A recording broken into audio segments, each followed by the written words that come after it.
आज एक चैलेंज है आप लोगों के लिए। अगर आपको ऐसा लगता है कि आप सीक्वल के मास्टर हैं और एक डेटा एनालिस्ट रोल के इंटरव्यू के लिए प्रिपेयर्ड हैं, तो इस चैलेंज को एक्सेप्ट कीजिए। इसमें आपको करना क्या है कि जिस भी क्वेश्चन को आज मैं इस वीडियो में सोल्व करूंगा, आपको मुझसे पहले सोल्व करना है। बहुत ही इंटरमीडिएट लेवल तक का क्वेश्चन है, ज्यादा एडवांस लेवल का कॉन्सेप्ट हमने यूज नहीं किया इस क्वेश्चन में। तो चलिए, आज है हमारा day 30 of 100 real business question series in sequel. और अगर आप इस चैनल पे पहली बार आए तो इससे पहले हमने ई कॉमर्स, रिटेल और मार्केटिंग से रिलेटेड बहुत सारे क्वेश्चन को सोल्व किया है। तो अगर आपने उन वीडियोस को नहीं देखा है तो यहाँ आई बटन पे क्लिक करके उस प्लेलिस्ट में जा सकते हैं, जहाँ पे पहले के सोल्व किए हुए सारे क्वेश्चंस के वीडियोस एक साथ अवेलेबल है। आप वहां से कैरी ऑन कर सकते हैं। आज का क्वेश्चन हमारा फाइनेंस एंड बैंकिंग डोमेन से होने वाला है। एक रियल प्रॉब्लम, एक रियल एनालिसिस हम करने वाले हैं। तो चलिए अपने पीजी एडमिन को ओपन करते हैं, बट क्वेश्चन आप मुझसे पहले सोल्व करेंगे और कुछ नया सीखेंगे। तो चलिए शुरू करते हैं। सो गाइज, ये है मेरा PG admin and this is day 30 of 100 real business question series in sequel.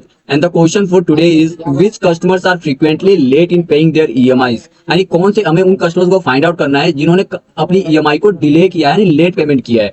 A customer is considered risky if they paid more than 2 EMIs late by over 5 days in last 3 months। अगर किसी customer ने 3 महीने के अंदर अगर 2 EMI 5 दिन से ज्यादा डिले किया है तो उसे हम एक रिस्की कस्टमर मानते हैं और उनका डेटा हमें यहाँ पर निकाल करके देना है। ठीक है, तो उम्मीद करता हूँ कि क्वेश्चन आपको समझ में आ गया होगा और आपने सोच लिया होगा इसे कैसे सोल्व करना है। तो चलिए मैं आपको डेटा सेट दिखाता हूँ जो आज हम यूज करने वाले हैं। तो हमारे पास एक टेबल है लोन पेमेंट्स के नाम से। मैं आपको इसे रन करके शो कर देता हूँ एक बार। और ये हमारा डेटा सेट जो हम यूज करने वाले इस क्वेश्चन को सोल्व करने के लिए। इस टेबल में हमारे पास पेमेंट आईडी है, कस्टमर आईडी है, लोन आईडी है, ईएमआई ड्यू डेट यानी किस तारीख को कस्टमर को पेमेंट करना था, ईएमआई पेड डेट यानी किस तारीख को कस्टमर ने पेमेंट किया है, और ईएमआई अमाउंट है यानी कितने का ईएमआई उसने पे किया है। ठीक है, तो इस टेबल में से हम इस क्वेश्चन को आज सोल्व करेंगे। तो उम्मीद करता हूँ कि आपको डेटा सेट और क्वेश्चन समझ में आ गया होगा। अगर समझ में आ गया है तो इस चैलेंज को एक्सेप्ट कीजिए और नीचे कमेंट में लिखिएगा चैलेंज एक्सेप्टेड। डेटा सेट आपको नीचे डिस्क्रिप्शन में लिंक मिल जाएगा मेरे गिटहब प्रोफाइल का, वहां जाकर के इस डेटा को ले सकते हैं, इसे खुद सोल्व कीजिए। अगर आप सोल्व कर लेते हैं तो नीचे कमेंट करके उस क्वेरी को शेयर कर सकते हैं या फिर लिंक्डइन पे शेयर कर सकते हैं, वहां मुझे टैग कीजिएगा, उसका भी लिंक आपको डिस्क्रिप्शन में मिल जाएगा। अगर नहीं भी सोल्व कर पाते, अगर आपको भी नहीं भी समझ में आया इस क्वेश्चन को कैसे सोल्व करते हैं, इसे एक बार खुद पढ़िए, खुद समझिए और इसे सोल्व करने की ट्राई जरूर कीजिए। भले आप एक बार फेल हो जाते हैं पर ट्राई जरूर करना है। अगर सोल्व कर लेते हैं तो भी वीडियो देखिएगा कि हम दोनों की वाइब मैच होती है कि नहीं होती है, और अगर सोल्व नहीं कर पाते हैं तब भी वीडियो देखना पड़ेगा, क्योंकि सोल्व कैसे करना है वो आपको तभी समझ में आएगा। तो इस वीडियो को पॉज कीजिए और इस क्वेश्चन को सोल्व कीजिए। अब तो उम्मीद करता हूं कि आपने इस चैलेंज को एक्सेप्ट किया होगा और क्वेश्चन को सोल्व कर पाए होंगे। अगर नहीं कर पाए तो चलिए मैं आपको सोल्व करके दिखाता हूं इस क्वेश्चन को कैसे सोल्व करते हैं। तो सबसे पहले हम यहाँ पे लिखेंगे सेलेक्ट। ठीक है, और यहाँ पे हमें कस्टमर फाइंड आउट करना है, तो हम यहाँ पे कस्टमर आईडी ले लेते हैं। ठीक है, कस्टमर आईडी। अब हमें ईएमआई काउंट्स निकालना है कि कितनी ईएमआई है ऐसी जो 5 दिन से ज्यादा डिले है और जो लेट पेमेंट हुई है। पहले तो लेट पेमेंट हुई है और लास्ट 3 मंथ्स के अंदर। ठीक है, तो सबसे पहले हम यहाँ पे लिखेंगे काउंट, क्योंकि हमारे पास सारे ईएमआई पेमेंट का ही टेबल है। ये काउंट ऑफ एवरीथिंग कर लेते हैं और यहाँ पे एक फिल्टर लगाएंगे। ठीक है, filter where EMI paid date is greater than EMI due date, यानी ईएमआई जिस तारीख को पेमेंट हुई है वो ईएमआई की ड्यू डेट से ज्यादा होना चाहिए। ठीक है, and EMI paid date underscore डालना है यहाँ पर, paid date minus EMI due date should be greater than 5, यानी 5 दिन से ज्यादा हो चुका हो।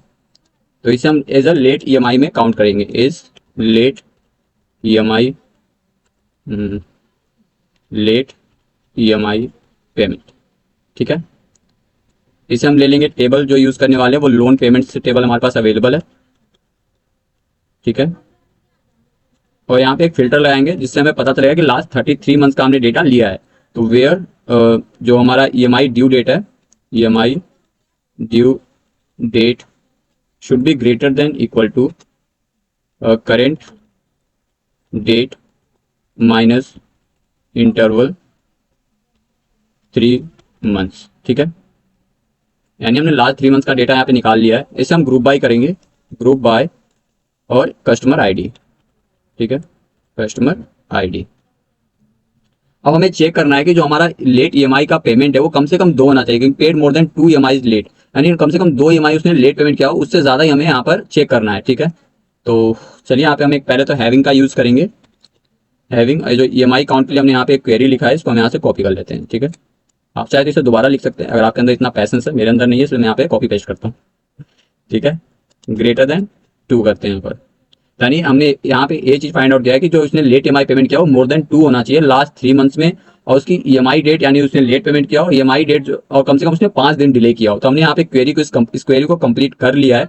तो चलिए इस क्वेरी को यहाँ पे मैं रन करता हूँ, अगर कोई एरर आता है तो उसे फिक्स करेंगे। ठीक है, तो चलिए, तो हमारा ये आउटपुट, फाइनल आउटपुट हमने यहाँ पे निकाल लिया है। तो ये वो कस्टमर है जिन्होंने अपनी ईएमआई को लास्ट 3 मंथ में डिले किया है, मिनिमम मोर देन 5 डेज, और कम से कम उन्होंने 2 ईएमआई डिले किया है। ठीक है, मोर देन 2 ईएमआई उन्होंने डिले किया है। तो जैसे कस्टमर आईडी जो 306 है, उसने अपनी 3 ईएमआई डिले किया है, तो 5 दिन से ज्यादा उसने डिले किया है लास्ट 3 मंथ्स में। 302 ने 4 ईएमआई डिले किया है, 307 ने 3 ईएमआई डिले किया है, 305 ने 3 ईएमआई डिले किया है, 303 ने 5 ईएमआई डिले किया है।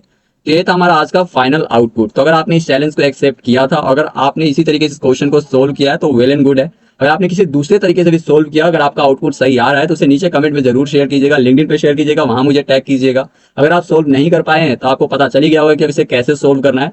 तो इस वीडियो को खत्म होने के बाद इस क्वेश्चन को खुद सोल्व करने की कोशिश जरूर कीजिएगा। तो चलिए, उम्मीद करता हूँ कि आज का क्वेश्चन आपको इंटरेस्टिंग लगा होगा और कुछ बहुत ज्यादा मजा आया होगा। और कुछ भी अगर आपको प्रॉब्लम होता है, कुछ भी ऐसा है जो समझ में नहीं आया, तो नीचे कमेंट कीजिएगा, मैं वहां पे आपको गाइड कर दूंगा, बता दूंगा। अगर आपको कुछ भी जानना हो डेटा एनालिटिक्स के रिगार्डिंग, सीक्वल के रिगार्डिंग, कोई करे हेल्प चाहिए, मुझे लिंक्डइन पे, इंस्टाग्राम पे डीएम कर सकते हैं, दोनों का लिंक आपको डिस्क्रिप्शन में मिल जाएगा। तो चलिए इस क्वेश्चन को रैप अप करते हैं। सो आई होप गाइस कि इस क्वेश्चन से आपको कुछ ना कुछ नया सीखने को मिला होगा। अगर मिला है तो इस वीडियो को लाइक कीजिएगा, शेयर कीजिएगा ऐसे दोस्तों के साथ जिनसे सीक्वल के रियल प्रॉब्लम सोल्व नहीं होता है, और कमेंट करके जरूर बताइएगा कि क्वेश्चन से आपने क्या नया सीखा, क्वेश्चन आपको कौन कौन से डोमेन से चाहिए। तो चलिए, मैं मिलता हूँ आपसे नेक्स्ट वीडियो में अगले क्वेश्चन के साथ, तब तक के लिए गुड बाय।